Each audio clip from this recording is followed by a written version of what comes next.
Alright guys, welcome back to Formula 1 news. Mercedes have revealed they took a major risk this season with the development of the W13, deciding not to just write it off and focus on a completely different car for next year, but instead double down, try and work through the issues. If it failed, next year might have been screwed for them as well, but it turns out they're more confident than ever about next year's potential. Very much enjoyed your thoughts in the comment section below. Hit the like button if you enjoy. Subscribe if you're new as always. Plenty to discuss today. Firstly, this big news on the driver market front. Stoffel Vandoorne, reigning Formula E world champion with Mercedes, who I think they just won Formula E and then they dipped straight out of there. Former Formula 1 driver as well a few years ago alongside Alonso, I think in the dodgy McLaren from a few years ago. But he is going to join Aston Martin as a reserve driver. Interesting timing, of course, because Nico Hülkenberg, currently one of Aston Martin's guys, might well imply that Hülkenberg is going somewhere else. And of course, Vandoorne and Nick de Vries both were kind of Mercedes men, and now they are gone, right? Nick de Vries is going to go to Alfa Tauri, Stoffel Vandoorne to the test role for Aston Martin. What does that leave for the possibility of Mercedes, given the fact that, you know, they could have an experienced driver filling those shoes, and we believe Daniel Ricciardo is going to be that man. Great drive this weekend. Shame, really, that we haven't seen more of this Daniel so far this season. He's kind of come back too little too late, you could argue. But as the days go by, we believe more and more that Ricciardo is going to be a reserve man over at Mercedes next season. Whether that's going to allow him to come back in 2024 as a full-time seat, I don't know. But even Jenson Button says he kind of doubts that possibility, because when you go off the grid into a reserve role, it's difficult to get a seat back with no chances. But like, if he really delivers in Brazil and Abu Dhabi, then questions will start to be raised again about his return to Formula 1 at some point in the future, but he's not going to be driving next year. That's a guarantee. We believe Hülkenberg is the man for Haas. Mick Schumacher's going to be gone. I expect him to go to Sauber when they partner up with Audi, maybe in 2026, but probably before, because Zhou Guanyu, I think he's a good driver, but with concerns about the whole Chinese Grand Prix situation, I wouldn't be surprised if after next season, when Audi kind of take over, they think, you know what, let's get Mick Schumacher in and go for a bit of more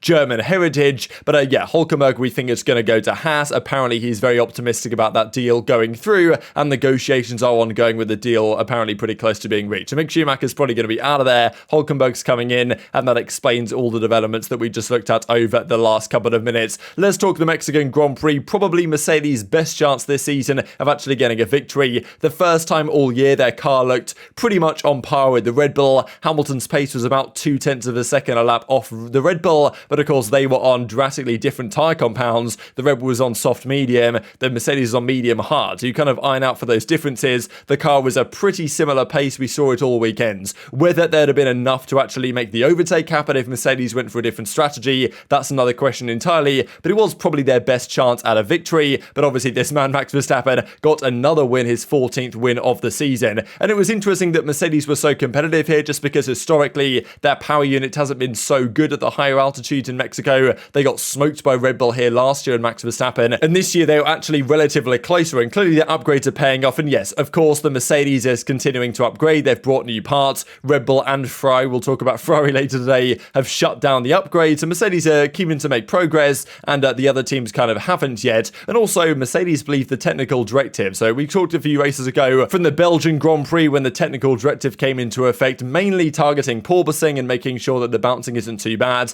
But the other key point was on the flexi floors that seemingly Red Bull and Ferrari were using to some degree of advantage. Mercedes believe this affected Ferrari way more than they want to admit, and also than it did to Red Bull. They reckon it cost Ferrari about 0.4 of a second a lap, at least in terms of race pace. Cost Red Bull maybe 1/10 of a second, but still a pretty big deal, and Mercedes will actually touch on that here in a second when they describe the big risk that they took. And of course, it might all be lining up for a Hamilton, trying to get a victory in Brazil, but whether they get the same advantage in Brazil in terms of their car's very draggy, they don't have the benefit of the very low air density in Mexico to try and alleviate some of those issues with the drag. So Brazil could be bad there, but then again, it's a medium high downforce circuit, especially sector 2. So who knows, maybe it'll suit their car, and it does seem like they've made significant progress. Whether they can be at the same pace of the Red Bulls, that's another question, but the Ferrari hasn't really been at the races lately, and we'll talk about that a little bit later. So yes, they believe that Ferrari and Red Bull got hurt somewhat badly or very badly by that technical directive that didn't hurt them, and that TD coming into effect gave them much more optimism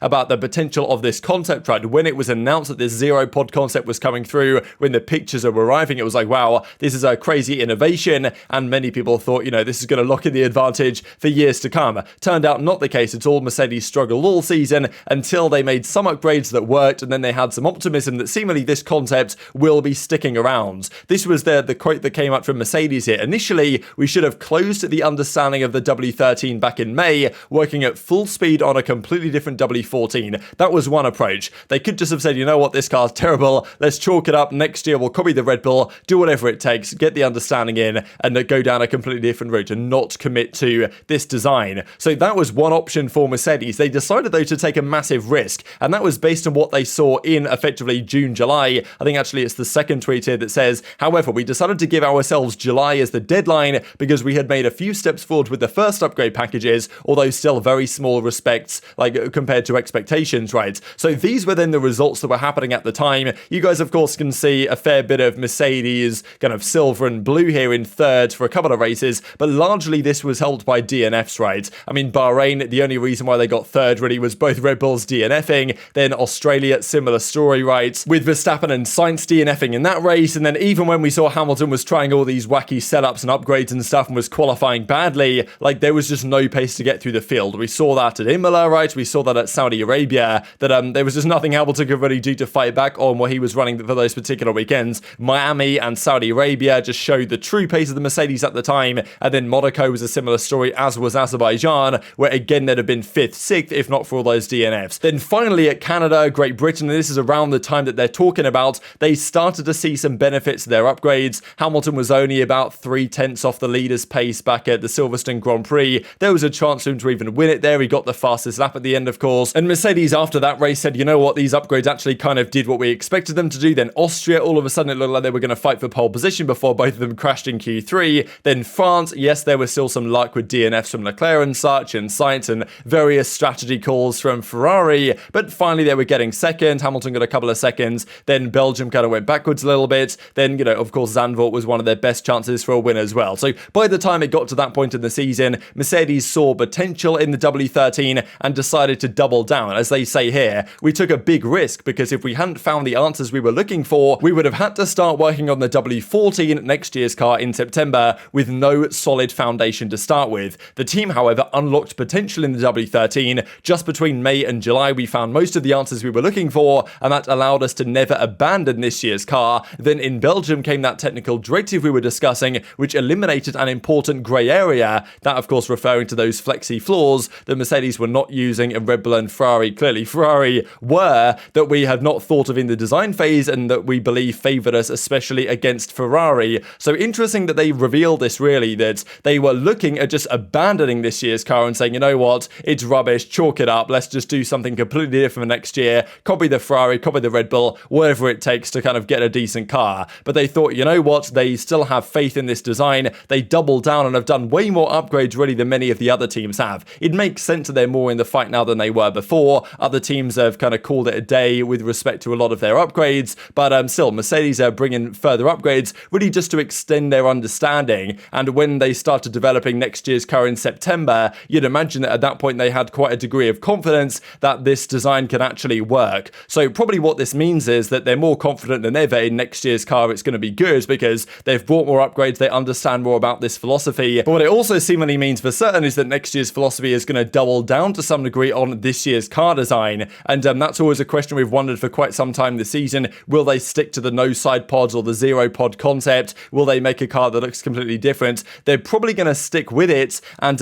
maybe to the benefit. We saw that Toto Wolff and others have said, yeah, we have some issues with the car that we can solve, but we don't have the budget in the budget cap to solve them now. That's going to be a problem for the winter with the new car. So yeah, intrigued to your thoughts on this in the comment section below. Mercedes very nearly abandoned the entire design and gave up on this concept, but they stuck with it. They didn't, they didn't give up on the season effectively. They've committed to further upgrades, and that's probably extended their understanding of this car design, which is going to be probably kind of similar to what they come up with next year. So intrigued to your thoughts on that in the comment section below. A couple of quick things to mention this, as we talked about last night, the Red Bull Sky boycott, which was announced by Verstappen and others, that they weren't happy with the impartiality of the Sky broadcast, which is evident, of course, when you watch it. But at the same time, you can imagine that the Dutch TV broadcasts and for various countries are going to be biased in favour of their drivers. I think the issue is really for Red Bull is that Sky is kind of like the international broadcast, right? You see that all around the world. The American audience gets Sky. On ESPN, I'm pretty sure and stuff like this. So that's understandable why Red Bull are frustrated about the lack of impartiality. They've made their statement. I wonder whether this was going to last to the end of the season. But a Christian Order is now saying, no, it's all good. Just for one race, we decided to boycott them back in Mexico, and they're going to go back to normal in Brazil. So I guess they've made their point,